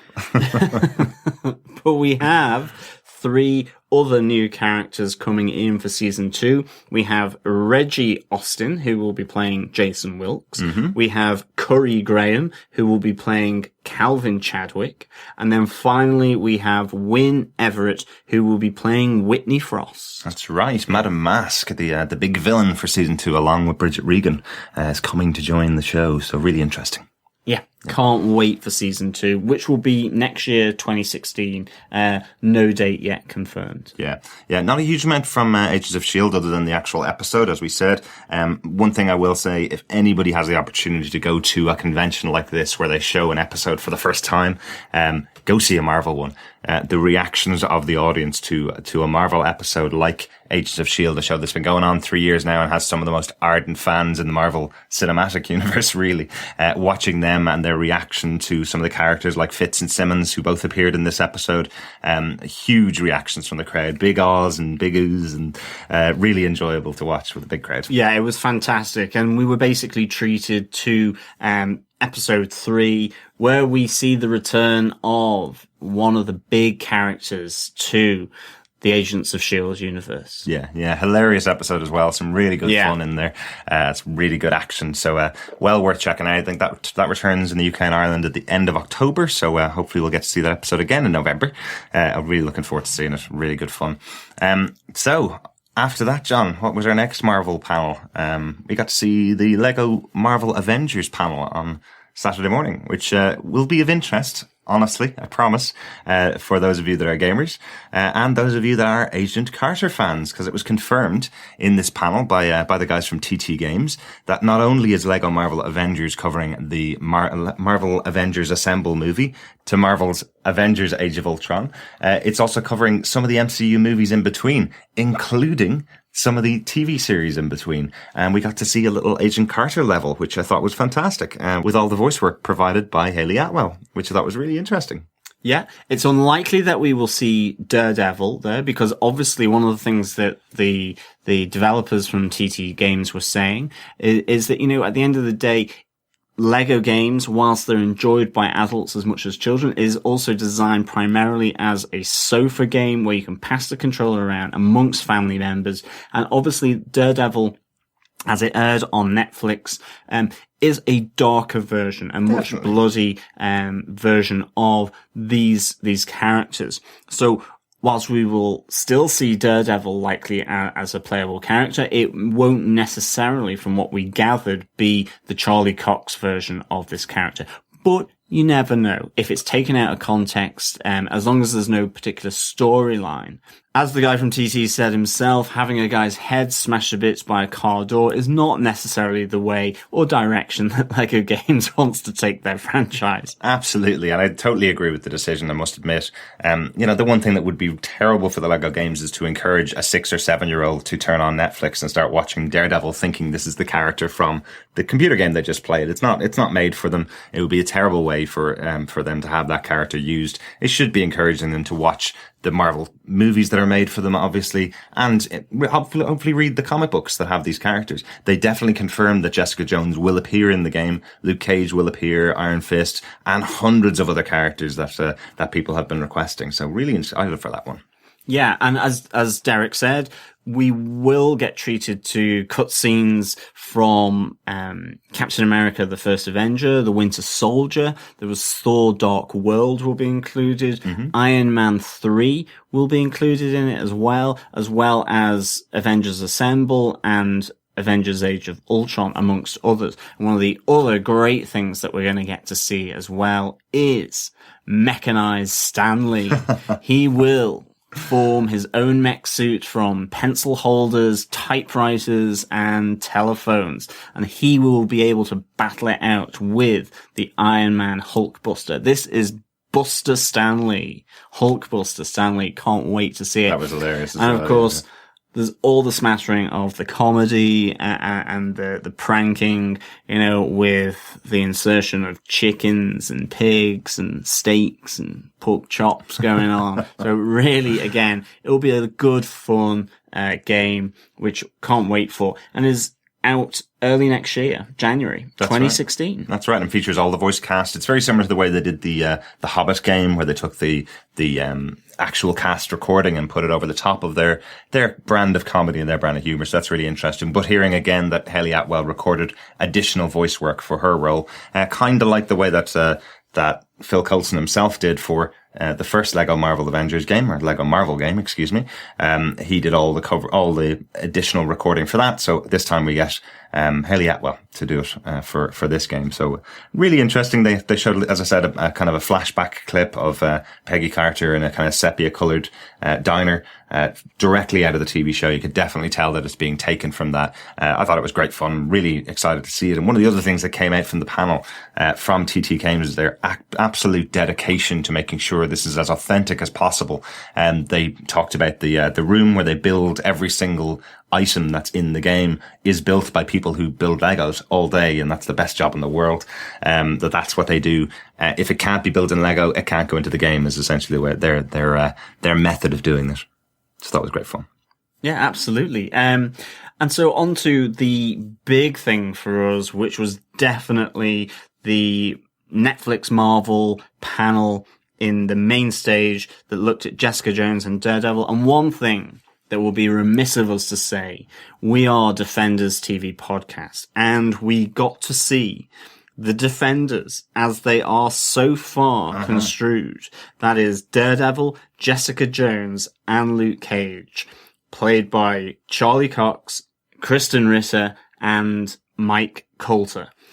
It was great fun. The reaction from the hall was huge. What a moment. Yeah, Jeff Loeb said he was going to get into trouble for doing this. He ran off stage and pulled out the 3 Defenders that are known about already, and it was great. And we were so happy to see this. I mean, very cool. The roof just exploded in this hall as they came out, and then were quickly shuffled off back out as Jeff Loeb kind of apologized to his colleagues in Netflix to say, you know, that's fine, but now we're going to make up for it. And we went straight into some sizzle reels of Daredevil, and not only a sizzle reel from Daredevil, not only a panel with the cast there, but also then the Jessica Jones panel with a full airing of the first episode of Jessica Jones that will be released with the other 12 in November. Literally, what are we talking about? 2 weeks away, 3 weeks away. So we can't wait for this. And whilst we can't say too much about the episodes in details, we will give you a little summary of what we felt. You know, we fainted, we whooped, we clapped, we shouted. It was brilliant. Well, we just hop into that now. Let's talk about it now, because we're clearly chomping at the bit to talk about it. Yes. I think we've mentioned it a bit 6 times so far in the podcast, but yes, really big moment, a really big surprise for the audience. Jeff Loeb does this thing at New York Comic Con. He did it this year and last year, where he essentially pretends that he's forgotten to bring a clip along of the show and gets encouraged by one of the members of cast to show a bigger clip. He did it last year with Agents of S.H.I.E.L.D. He did it on Friday with the Agents of S.H.I.E.L.D. panel again. And this time he did it with Kristen Ritter. And she essentially said, well, why don't you show the guys the first episode? So we got to see the first episode. So a couple of things to jumped out at me, I suppose, to talk about. Number one is the opening titles, which I thought were really cool, really noir, not as intense, I suppose, or not as immediately music-wise as attractive as the Daredevil soundtrack or the Daredevil theme tune. It builds up quite a lot throughout the theme tune and gets much more noirish and much more kind of 70s cool by the end of the theme. So that was one thing that jumped out to me. And grander as well. It builds up from very small, humble beginnings and becomes bigger and more expansive as a piece of music. And it goes really well with the look of the opening credits, which again are very different from Daredevil. Yeah. So, I was pretty taken by them, but I mean, as an overall thought for me, and here's a load of adjectives. You know, this is neon and noir. Like, I love the private investigation feel and all the neon lighting. It really adds huge atmosphere to the episode. And I mean, this is, again, like Daredevil brought the violence. This is super sexy and sassy. This is bringing physical relationships, certainly from the first episode, much more to the front, but it is also really creepy, really intense, and is challenging. All I can say is that David Tennant couldn't be there, but he popped a video because he's doing a play in London at the moment to say hi, and he thanked everyone, and he kind of introduced the first episode. And I have to say that what he brings to that first episode with the minuscule amount of screen time that he is given is, quite frankly, astonishingly amazing. And I think that's all I can really say is that he hardly is there, very briefly, but what he brings to the tenseness and the creepiness of that first episode is, quite frankly, like awesome. It's brilliant. And it's like hats off to David Tennant, hats off to director and the other cast and crew who like make it feel like that. Definitely. I thought that was amazing for me. Yeah. Melissa Rosenberg was at the panel, who's the showrunner for this show. I can really see what she's going for with it. And again, one huge thing I would say, unfortunately, some idiot recorded some of this footage from the episode 1, popped it up on YouTube. I believe it's been taken down now. Hopefully it has been. Don't watch it. I didn't watch it myself, but there's no possible way that watching a 20-minute version, edited from a phone on YouTube would give you any kind of feeling of how the show actually looks in its entirety. Avoid spoilers if you can. Possibly for the episode. I was pretty shocked that they actually showed a full episode at New York Comic Con. I'm surprised how few spoilers have actually come out, and I don't want to be the one to spoil it for anybody. Watch it in all its glory on November 20th. We'll be there right with you, and we'll have our podcast up that day of our actual review of it and our actual thoughts of the episode. So really looking forward to actually talking about it in depth, especially with Irene and Chris, who obviously couldn't come with us to New York to see it at Comic Con. But yeah, we won't be spoiling it for them, and we don't want to spoil it for anybody else because there's some really interesting stuff, and it's a very different show to Daredevil already. One thing that I would say is similar about it is it does feel like a pilot, this first episode.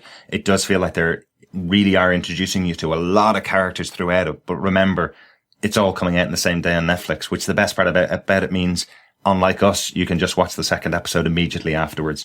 And I'm really looking forward to that. Yeah, definitely. I think the main thing we want to convey is just how excellent it was, and how kind of jaw-droppingly great and also different from Daredevil. Yeah. So it's not a copy, and it's not the same. It's a different showrunner. It's a different take.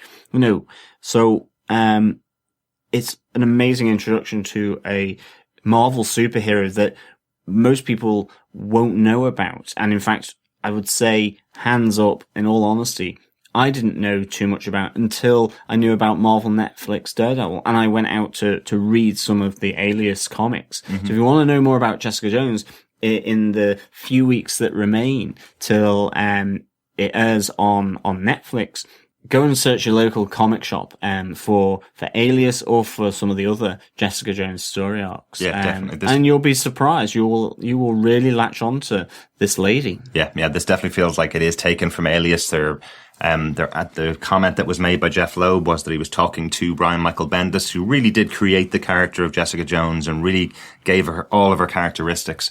He was talking to him after showing him this pilot episode, and he gave his absolute stamp of approval and said that this show is going exactly where he wanted it to go all those years ago, 15 years or so ago, when he was originally thinking of the concept of bringing this to TV.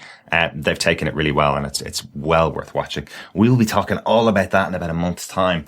But a couple of other things from the Daredevil panel.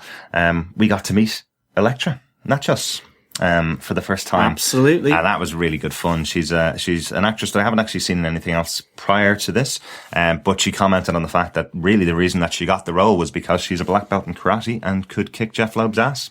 She knows her stuff, and she looked awesome in the quick sizzle reel that we got of her, which is now available up on the Netflix's YouTube site. Yeah, I'll make sure I put a link in the show notes for that, so you can have a look. So you can check that out. And of course, we got to see the Punisher as well. Frank Castle. Frank Castle was there, and it was really good to see John Bernthal there. Again, seemed really humble for the character, and honoured to be representing Frank Castle in Daredevil season 2. Yeah, I'm not sure whether they've actually released this panel over on Marvel Entertainment's YouTube channel. If they have, check it out, because I will definitely make a comment about John Bernthal. We saw him at the Walking Dead fan premiere, I think, on the Friday, so the night before this Marvel panel, and he was a really kind of big character, a big, open, kind of, I don't know, arrogance, not the word I'm looking for, but a really big kind of American guy, I suppose. He was in Madison Square Garden. Absolutely. Of course he had to be big and brash and open because he has an entire auditorium such as Madison Square Gardens to fill.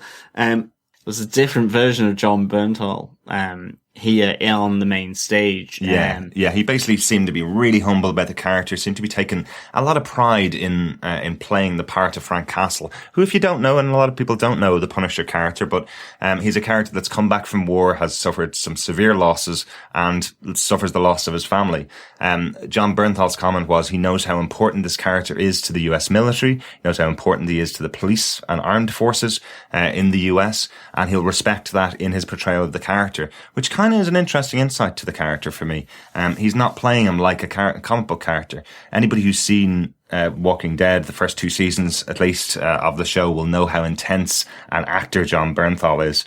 I can really see that he wants to bring that same intensity to the character, but seems to be playing it with a bit of a different spin on it than we've seen in the movies in the past, the 3 films that were made of The Punisher. He seems to be taking it very seriously and seems to be taking, very much what a lot of actors do, which is justify the essential essence of the character in how you play it. So he doesn't sound like he's going to be just a big violent guy with guns. It sounds like he's got a lot of backstory to him that we hopefully will find out with season 2. But he did say the word beg on the sizzle reel, which had to be shown again because everyone was shouting, clapping, cheering so much during the first run of this sizzle reel, which kind of does look at the plaudits for the season 1 and teases out these season 2 elements that no one could hear what he said. Everyone knew that he said something, but no one knew exactly what he said. And it was definitely sounded like beg. Yeah. So he's still a hard ass and he's still going to kick ass, but he is as well, justifying that. Yeah, and we did have our discussion after the panel, obviously, to see if we could all work out what was said in that. We've come up with beg, I think. I was talking to David Wang, one of our listeners, after the footage had been released, and he believes the word is pay, or pain, something like that. So we'll just have to see. It was really interesting though, exactly as Jordan says. Very much everybody thought it was a sizzle reel for season 1. Everybody thought it was a big promotional piece for season 1. So nobody was expecting when it faded to black at the end of watch on Netflix, essentially, that we were going to get season 2. So the applause from the audience drowned out almost everything in the second part, which was the season 2 trailer. You get to see Elektra put on her mask, and of course there's a great image of an X-ray of the Punisher's face, and you get that classic sort of skull look. Really a nice twist on the representation of the Punisher's image. Really, really cool. And of course, Charlie Cox is returning. Deborah Ann Woll is returning. So is Night Nurse as well, played by Rosario Dawson. Foggy's returning. Mm-hmm. Yeah, and Stick's returning. It's going to be really, really interesting to see how they bring him back in season 2. There was a really good interview with Marco Ramirez, who is the new showrunner for season 2. One of the 2 new showrunners actually for season 2. He was really interesting to hear his thoughts on it. Essentially, he was saying that he worked very closely with Stephen DeKnight, who was the showrunner for season 1, and Drew Goddard, when they were setting up the show, and very much they were coming at Marvel from a completely different way of looking at it. Didn't realize there was an audience for a show of this adult in nature. Didn't realize they were going to have the kind of plaudits that they got for season 1 and the viewers that they got for season 1. They definitely announced that this is one of the biggest shows Netflix has ever had. Nobody knows what that means in actual number terms. But by having all of that and all the great responses they got from the audience, what they've essentially said is now they know. Now they know how far they can push it, and look out, season 2 is going to be a big one. So I thought that was really interesting. Yeah, really good. And he basically also said, this is developing, this is the existing characters setting up new ones. And now that they've got the world created by Stephen DeKnight and Drew Goddard, that they can push those envelopes and play in it further. So it'll be absolutely excellent to see. If the quality remains the same, this will be an awesome season 2. Definitely. I think that's it for the Daredevil and Jessica Jones panel. Just suffice to say, obviously the full cast were at the Jessica Jones panel. It was really cool to see Mike Coulter, who's playing Luke Cage, sit on the panel and have a chat with everybody around him. He's already confirmed that he started filming Luke Cage, which I thought was very interesting. He says he only appears in a portion of Jessica Jones, the series. We did see a little bit of him in episode 1. So that was quite cool. Carrie Ann Moss was also there on the panel, who will be a great new addition to the cast and will again further push the boundaries and the envelope of what to expect from a Marvel Netflix collaboration. Really, really good. Yeah, and again, interesting hearing her speak of it. Very much talking about Jessica Jones in terms of a new kick-ass female character. She was very lucky, she said, to play the part of a really kick-ass female character back in her days in The Matrix, which we all remember her from. And she's looking at this new version of a kick-ass female character, she says, in Christian Ritter, and really saying that she's taken the mantle from those older characters, if you can say older, and taking it forward. And yeah, I definitely would agree with her on that. It was really cool. It was a really, really good panel. I think, with that, I think that's our Marvel section from New York Comic Con 2015. If you want to find and listen to our Jessica Jones coverage, which will be kicking off on its release in November by Netflix, remember, just go to us at defenderstvpodcast.com/iTunes, or you can listen to us on the website at www.defenderstvpodcast.com. You can also listen to us on any other good podcast catcher, such as Beyond Pod, Player FM, Podcast Addict, or Stitcher. Just search Defenders TV Podcast. We are on Twitter at DefendersCast, and you can join our Facebook page and group. Again, just search Defenders TV Podcast. And while you're checking out those episodes on iTunes, while you're waiting for Jessica Jones, make sure you check out our episodes all about Daredevil. We did do the entire first season of Daredevil. We covered Agent Carter on our episode. So if this is your first time listening to us, make sure you go back and listen to our old episodes so you get an idea of the format and how we cover our shows coming up to Jessica Jones. So if you want to hear all our coverage of New York Comic Con, including Gotham, including The Walking Dead, along with Defenders, you can also catch that at tvpodcastindustries.com/iTunes. Or again, you can hear it on the website at www.tvpodcastindustries.com. I think one final thing for me is that we also got to meet Robin from Defenders Podcast, which was great. Really good chap. Really nice to meet him. Glad he made it safely back to Vermont after his 4 days at New York Comic Con, along with ourselves.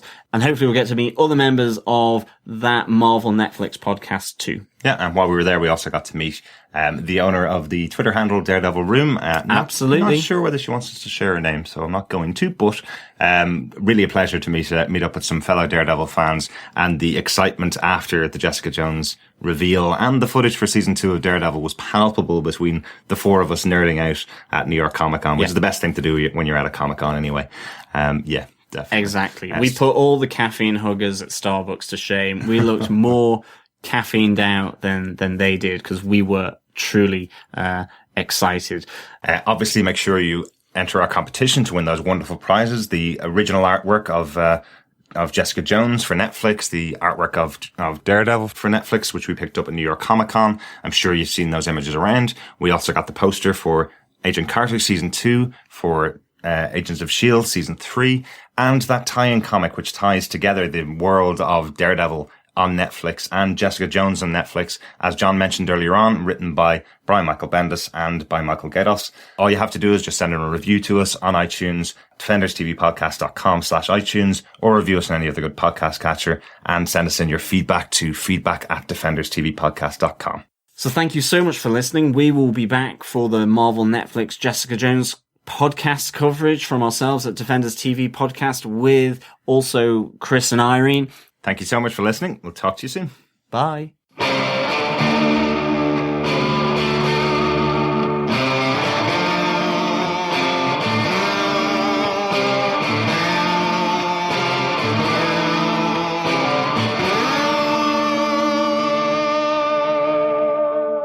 So I think that's about it. It's like, it was an excellent event, loads to do, really good fun, knackering as well, but really good fun. And so we just want to really thank you for listening. Remember to follow us on tvpodcastindustries.com/iTunes, subscribe there, sign up via any other good podcast catcher as well if you want to, if you're on Android.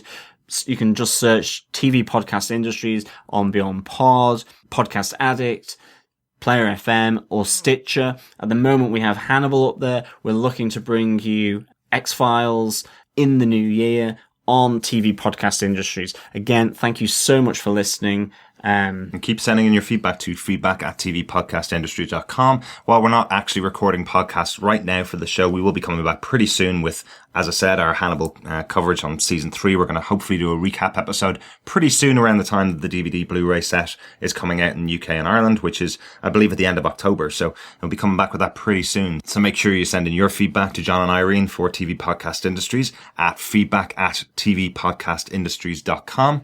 We'll definitely read it out on a future show, and we will respond, obviously, to you. John and Irene will respond to your thoughts on anything to do with Hannibal, anything to do with this podcast, and anything to do with New York Comic Con, Marvel, DC. Make sure you follow us. Our hub for all of our episodes is over on tvpodcastindustries.com. You'll see links to each of our websites, which cover the Marvel Universe, the DC Universe, and now the TV Universe, which is anything that really takes our fantasy from fantasy to sci-fi to horror, really, over on TV Podcast Industries. So delighted you joined us for this episode. Thanks so much for listening. Yeah, thank you so much for listening. Bye.